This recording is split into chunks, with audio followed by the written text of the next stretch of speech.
Sobat WK, kembali lagi bersama saya Joanita dalam program wawancara khusus. Kali ini saya kedatangan tamu spesial, seorang wanita yang karirnya cukup bagus, mau bicara tentang JKN atau BPJS Kesehatan. Kita kenalan dulu ya. Selamat siang Ibu. Selamat siang. Assalamualaikum.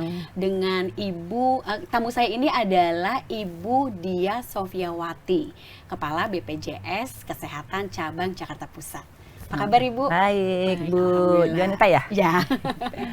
Baik, dengan Ibu Diah ini kita akan bicara mengenai program-program yang ada di JKN atau BPJS Kesehatan. Nah, saya dengar nih yang terbaru tuh ada program rehab gitu ya Bu ya. Apa sih Bu itu program rehab biar kita tuh bisa tahu lah gitu. Mau Bu silakan. Ya, baik, terima kasih Bu Joanita dan juga sahabat-sahabat PK ya panggilannya ya. Jadi memang kami di BPJS Kesehatan ada yang namanya program rehab, rencana pembayaran bertahap ya. Jadi bukan rehabilitasi ya, rencana pembayaran bertahap ya. Yaitu satu program yang kami keluarkan untuk membantu masyarakat untuk melunasi tunggakannya. Jadi bisa dilakukan pembayaran secara bertahap. Kalau mungkin bahasa umumnya ya mencicil, cicilan gitu ya Bu ya. Cicilan gitu ya. Sehingga ini memudahkan peserta JKN untuk melunasi tunggakannya. Biasanya tunggakannya itu yang sulit-sulit itu adalah ketika dia umur tunggakannya itu di atas atau 4 bulan ke atas. Itu udah mulai itu agak karena sulit. udah mulai kayak numpuk Udah gitu numpuk ya, Bu ya? dan itu sampai 2 tahun tunggakannya. Nah, itu yang bisa diakui untuk dibayarkan kepada BPJS dan itu bisa dilakukan secara bertahap atau mencicil. Seperti itu Mbak Janita. Baik, Bu, kemudian tadi saya mau mencermati yang Ibu bilang bahwa itu dilakukan secara mencicil gitu ya Bu. Nah kemudian apakah ada kemudahan bagi kami nih, misalnya saya yang nunggak gitu ya Bu ya, untuk program tersebut itu caranya gimana? Baik Bu Janita, jadi memang program rehab ini tentunya akan dibuat semudah mungkin ya. Peserta JKN itu bisa mengakses untuk mendaftarkan program rehab, yaitu pertama bisa ke care center kami ke 165. Jadi itu cukup ke 165 nih masyarakat JKN ya, pokoknya peserta JKN bisa langsung call ke 165, nanti akan ada informasi di sana untuk tahapan atau cara-cara untuk mendaftar. Jelas ya Bu ya di situ. Jelas, ya? di sana akan tuntun gitu ya. Kemudian yang kedua yaitu dengan mobil JKN. Mobil JKN itu ada fiturnya, di mana ya ada fiturnya aplikasi mobil JKN. Nanti ada fiturnya untuk rehab. Nah, nanti di sana akan klik di sana, nanti akan dipandu oleh mobil JKN tersebut sampai kita bisa tahu simulasinya. Simulasinya kira-kira berapa nanti kita akan membayar cicilan kalau kita ambil misalnya yang membayarnya 6 kali misalnya. Karena kan pembayaran itu di tahap itu adalah sejumlah separuh dari bulan tertunggak. Makanya dimulai dari 4 bulan menunggak supaya 2 kali cicilan. Oh gitu. Sampai 12 kali karena maksimal umur tunggakan itu adalah 24 bulan yang diakui. Jadi kalau misalnya teman-teman gitu, teman-teman peserta JKN misalnya punya tunggakannya 3 tahun. Nah, yang diakui hanya 2 tahun. Oh, jadi ya setahun pemutihan gitu. Wah, gitulah. Luar biasa nih, menarik ya Bu ya. Ya, jadi tapi juga jangan sampai lebih dari 2 tahun ya Bu ya. Iya, karena kan tetap 2 tahun itu juga berat ya, apalagi kalau misalnya iurannya yang kelas 1, kemudian juga dia punya anggota keluarga misalnya sampai 5 lah, 2 kepala, 2 suami istri, kemudian anak 3. Nah itu kan udah 5 kali sekian bulan kali 150.000 lah katakanlah, untuk yang kelas 1 itu udah berat juga gitu kan. Jadi makanya kalau misalnya bisa jangan sampai menunggak gitu ya betul, Bu ya. Betul. Tapi kan memang kan kondisi ekonomi saat ini kan kita juga nggak ada yang tahu ya Bu ya. Tapi kalau misalnya memang terjadi seperti itu, tadi Ibu Dia sudah menerangkan bahwa bisa dicicil ya Bu ya. Cicilannya pun tidak memberatkan. Jadi jangan khawatir dan jangan takut gitu ya.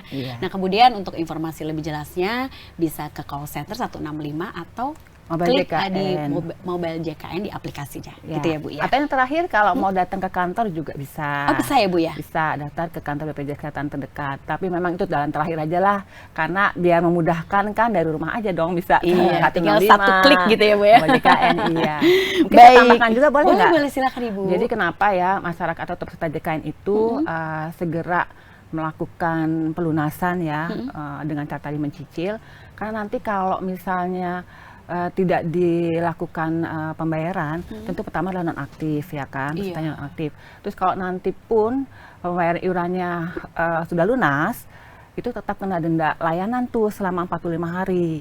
Kalau dia rawat inap, makanya kenapa kita tetap mengajak teman-teman atau peserta JKN itu membayar iuran itu tepat waktu dan tidak ada tunggakan. Itu sih harapannya. Karena memberatkan juga di akhir ya, nanti pada saat butuh gitu ya Bu ya.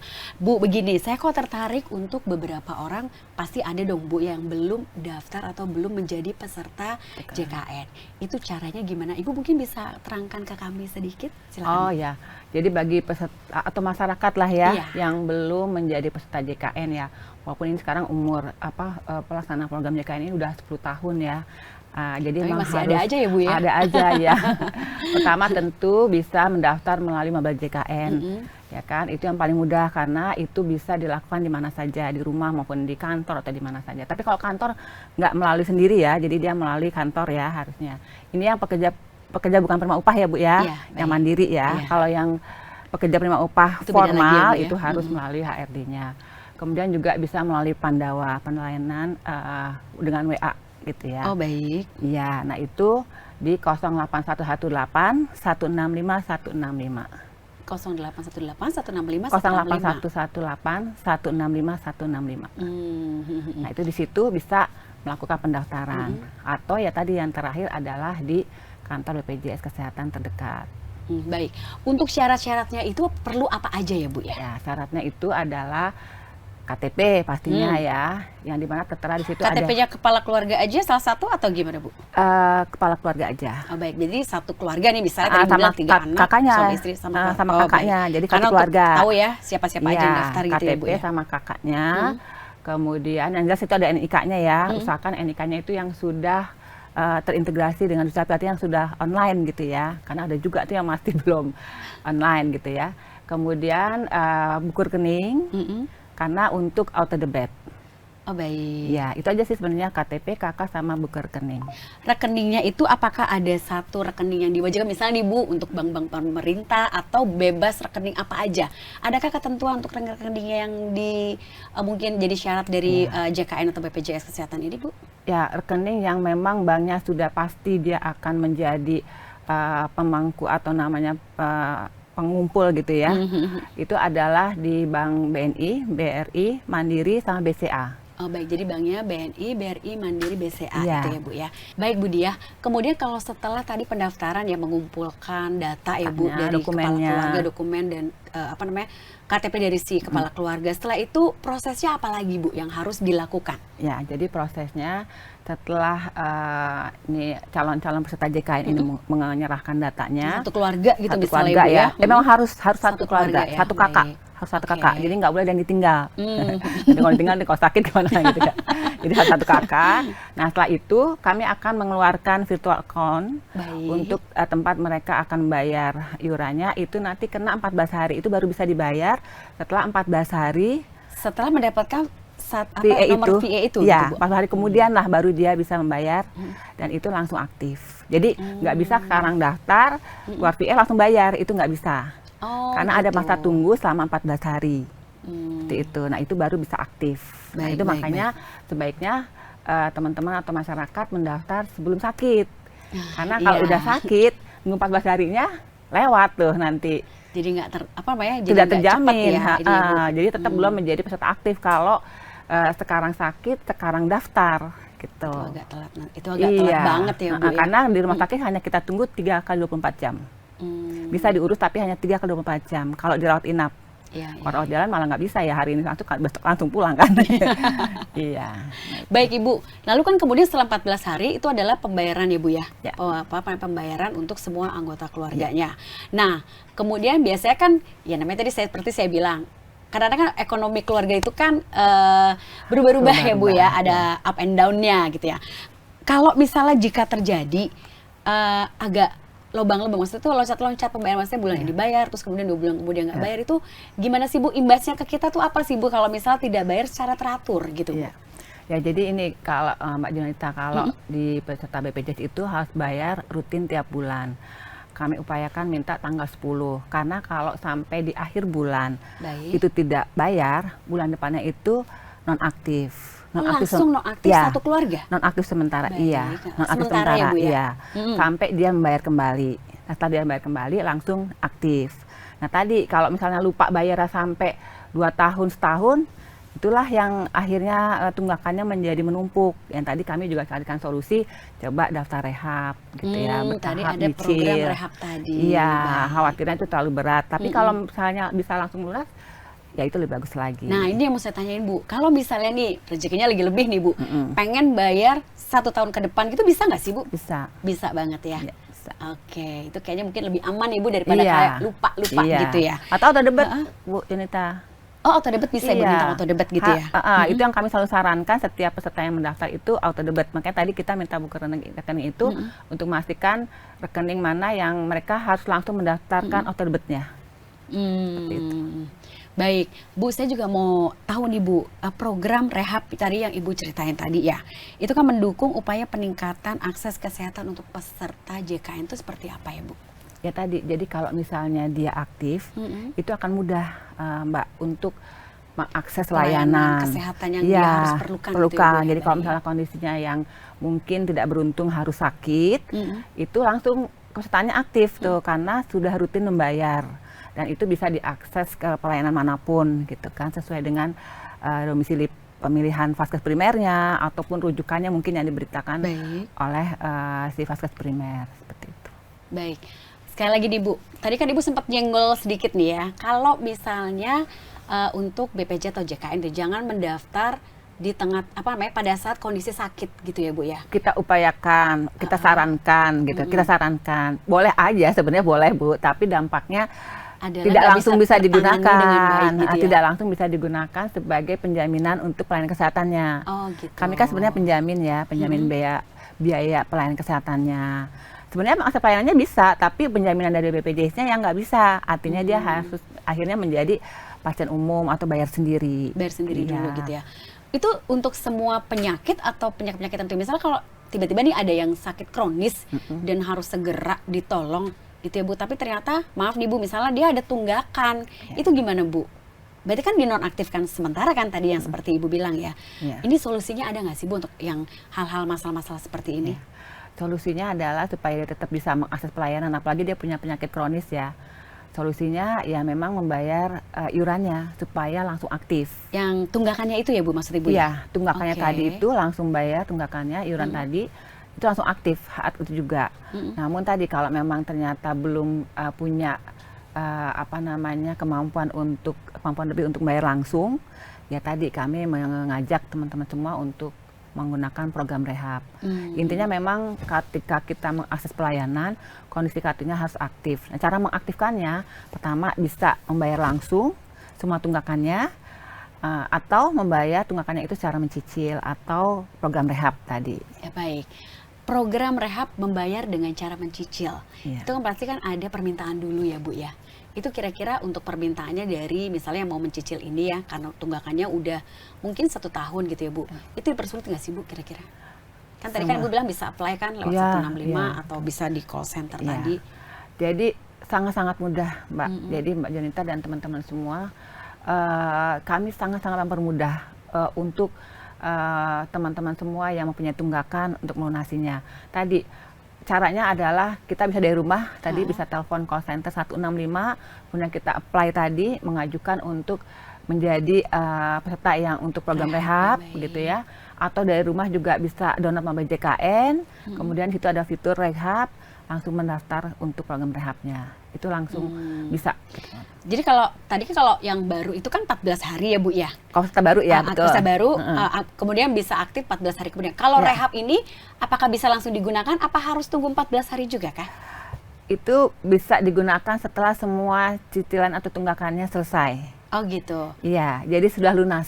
Oh baik. Jadi kalau misalnya kayak tadi misalnya 8 bulan gitu ya, Bu, tunggakannya. Kan dia mau cicilnya 4 kali, 2 kali. Berarti tunggu 4 kali dulu cicilan baru bisa digunakan gitu ya, Bu ya? Iya, betul. Oh gitu. Berarti nggak bisa kayak ya 2 atau 3 kali langsung pakai gitu ya? Langsung pakai gitu. Misalnya dia memang kondisi darurat harus pakai itu tetap nggak bisa ya, Bu ya? Belum bisa Bu. Makanya memang harus sampai lunas dulu. Baik, baik.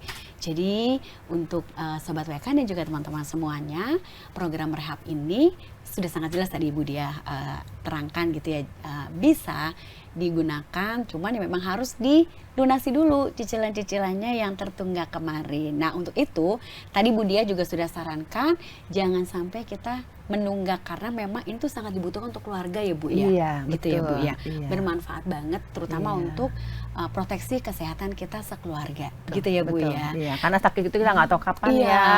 itu kan kayak nggak ada di kalender ya Bu harus sakit kita. Gitu ya Bu betul, ya. Betul. Baik Ibu, kemudian saya boleh tanya-tanya lagi ya Bu ya. Saya pengen tahu banget nih. Ya, boleh. Baik Bu, kalau misalnya ternyata peserta, nah gini Bu, kabarnya nih Bu, saat ini untuk pengurusan penerbitan surat izin mengemudi atau SIM itu harus ada persyaratan utama lunas JKN. Benar nggak sih Bu? Atau punya BPJS Kesehatan?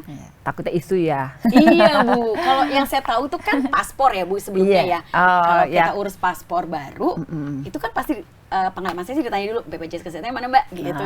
Dia akan tanya itu kalau oke, lunas aktif, ya itu lancar gitu kan. Tapi ternyata ini ada kabar baru ya, bahwa untuk pembuatan SIM itu juga ada harus ini BPJS Kesehatan. Benar nggak sih Bu? Ini cuma rumor atau gimana Bu ya? Ya jadi betul Mbak Junita dan teman-teman atau sahabat WK, saat ini sudah terbit peraturan Kapolri nomor 2 terkait dengan persyaratan, salah satu persyaratan untuk pengurusan SIM itu adalah kepesertaan JKN yang aktif. Memang ini akan diuji coba di bulan Juli. Bulan Juli ini akan diuji 1 coba. Juli ya Bu ya? 1 Juli akan diuji coba. Dan wilayah yang uji coba itu ada 7, kita salah satunya. Jakarta Pusat ya Bu ya? Bukan Jakarta Pusat, DKI. DKI, oh seluruh DKI. Nah, Provinsi DKI itu akan menjadi salah satu tempat uji coba untuk penerapan persyaratan SIM yaitu dengan kepesertaan JKN yang aktif. Namun ini mungkin teman-teman atau Mbak Junita mikir, oh berarti mempersulit dong layanan untuk SIM. Sama sekali tidak gitu ya, karena ini sebenarnya adalah untuk memberikan keamanan bagi pengguna kendaraan bermotor. Jadi ketika dia saat darurat yang memang memerlukan pelayanan kesehatan, contohnya misalnya walaupun kita tidak harapkan ya, misalnya kecelakaan gitu ya, kalau kepesertaannya aktif, dia akan bisa langsung mengakses layanan kesehatan. Karena kami dengan Jasa Raharja itu sudah koordinasi manfaat, di mana Jasa Raharja dia akan membayarkan terlebih dahulu sampai dengan plafonnya 20 juta, kemudian kami. Nah kami itu BPJS, nah itu tapi syaratnya harus aktif. Ketika pertama dia kecelakaan itu harus aktif. Karena walaupun dibayarkan Jasa Raharja terlebih dahulu, dia harus sudah aktif karena kami sudah terintegrasi sistemnya. Gitu. Jadi kalau misalnya kepesertaannya tidak aktif, nanti nggak bisa diteruskan oleh kami ketika plafonnya sudah melampaui dari Jasa Raharja. Jadi kami justru malah memberikan keamanan, proteksi juga tadi ya Mbak ya kepada pengguna kendaraan bermotor gitu. Karena kalau tidak gitu kan kasihan banyak yang kejadian seperti itu. Jadi itu bisa dibilang pertolongan pertama pada si pengendara gitu ya Bu, proteksi juga untuk mereka ketika mereka ada apa-apa di jalan. Kita kan juga nggak tahu seperti tadi yang sebelah hari siang nggak ada di kalender gitu ya Bu ya. Itu benar-benar jadi kayak kita jadi kayak merasa juga aman gak sih Bu kan gitu kayak Bu ya kayak oke lah walaupun nggak mau juga ya terjadi apapun, tapi setidaknya ya kalau misalnya harus terjadi sesuatu ya karena kita sudah hati-hati tapi kan entah kenapa ada aja mungkin kalau pas lagi musibah. Nah ini BPJS pun menjadi kayak penolong pertama gitu setelah Jasa Raharja. Dari sisi akses finansial ya Mbak ya. Baik. Dari sisi akses finansialnya tuh kita akan membantu teman-teman yang kendaraan bermotor ini dengan syarat bahwa pengusahaan SIM itu dia juga harus menjaga dirinya. Jadi tidak hanya helm ya. Misalkan ada helm nih proteksinya. Nah ini juga akses finansialnya nih. Kalau nanti kenapa-kenapa akses finansialnya aman. Ya udah gitu. ada yang istilahnya udah ada menjamin. Ada backingnya gitu ya Bu ya. Iya. Karena itu sering terjadi itu. Walaupun Jasa Raharja mungkin tidak memerlukan itu, tapi kan setelahnya itu perlu JKN yang aktif. Bu, kemudian gini Bu, untuk tadi persyaratan, jadi persyaratan utama kan ketika kita akan bikin SIM. Kalau misal perpanjangan gitu tuh juga berlaku juga nggak sih Bu untuk BPJS harus aktif juga? Iya, jadi sama aja berarti ya? Sama aja untuk ini pengurusan dan perpanjangan SIM.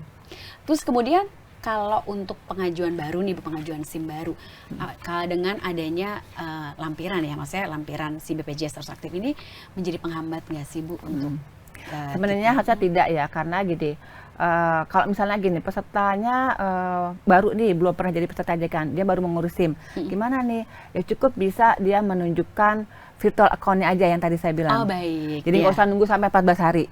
Itu tunjukkan aja virtual account-nya, artinya itu udah bisa keluar SIM, itu bisa. Nah kemudian juga bisa juga menunjukkan dia mengikuti program rehab. Itu juga bisa. Jadi kita sangat permudah. Jadi mungkin tidak perlu tadi kan misalnya dia punya cicilan 6 bulan.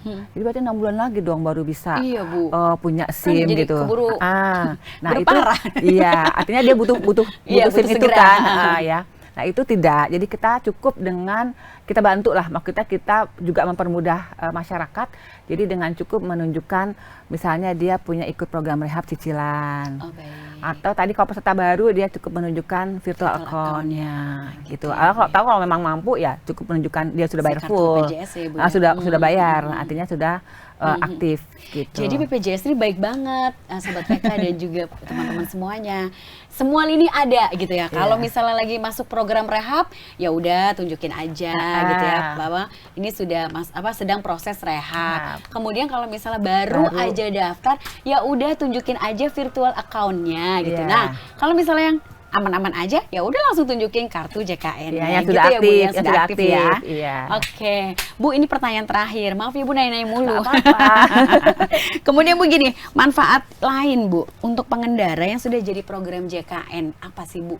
Apakah bisa jadi kayak tabungan atau apa gitu nggak sih Bu? Oh ya, jadi memang kalau JKN itu adalah program di mana kami menjaminkan biaya pelayanan kesehatannya, gitu kan, mempermudah akses finansial dari peserta untuk melakukan atau mendapatkan pelayanan kesehatan.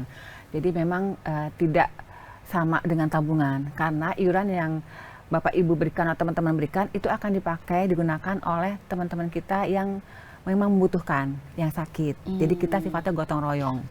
Sifatnya gotong royong, jadi proteksi. Jadi intinya adalah program JKN itu adalah program untuk proteksi masing-masing sebagai individu. Nah itu karena juga amanah undang-undang. Kemudian juga sebagai bentuk kepatuhan pada regulasi, pada undang-undang.